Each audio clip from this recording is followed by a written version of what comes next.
days after an intense volley of strikes targeting Iran's military activities in Syria, new information about the Israeli operation continues to trickle out, though many details remain uncertain. Now, a new rumor has emerged on social media claiming that Israel's F-15I RAM multi-role combat aircraft were able to get close to their targets without raising the alarm by using the same transponder codes as U.S. Air Force F-15E Strike Eagles and taking a circuitous route through Jordan and Iraq.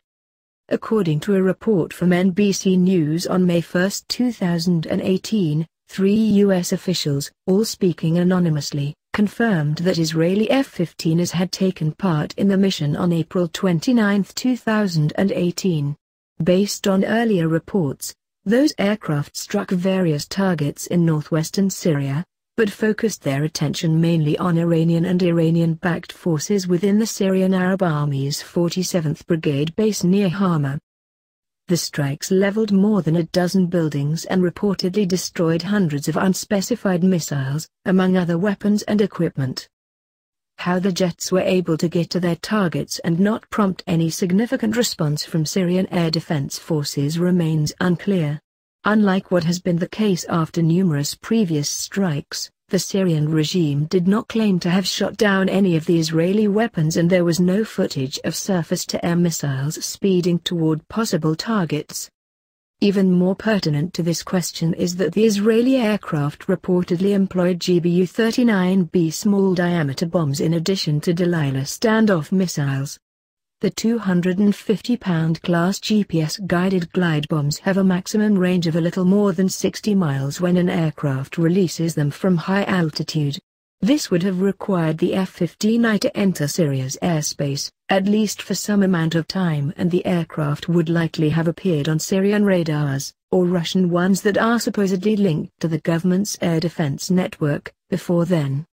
One unconfirmed rumor explains that the Israeli jets masked their approach by setting their identification friend or foe transponders to emit the same type of signal associated with U.S. Air Force F-15E Strike Eagles, as well as using false call signs to help keep up the ruse.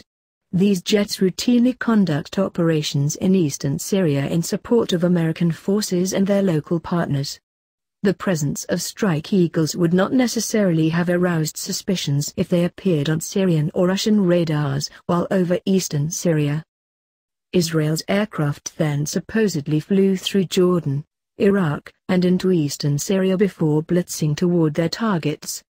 The strike package then reportedly refueled over Iraq and then returned to Israel via Jordan. Israel, after many attempts to penetrate the Syrian airspace from the west, they're now using the east, which is poorly covered by radars, where they can blend within the coalition jets. It's certainly one possible explanation, but it also raises a number of significant questions. If the aircraft had masked themselves as F-15s flying through Jordan and Iraq, they would almost certainly have had to do so with the active support of the former of those countries and the United States in order to avoid any potential confusion that could have exposed the entire route. American personnel, in particular, are likely on something of a heightened alert for anything out of the ordinary given reports of regular electronic warfare attacks on U.S. manned and unmanned aircraft in eastern Syria.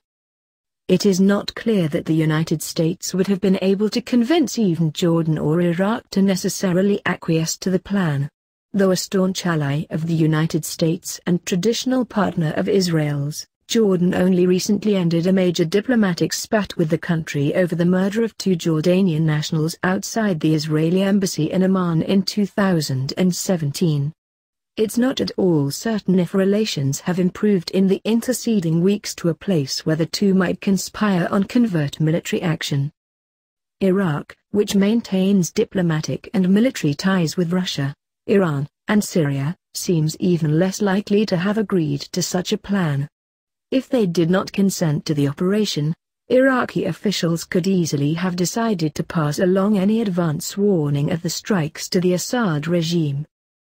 The Israeli aircraft could have obviated the need for tanker support by skipping the Iraq part of the run, instead cutting through southern Syria near the U.S. military's at Tanf garrison, where American aircraft routinely patrol.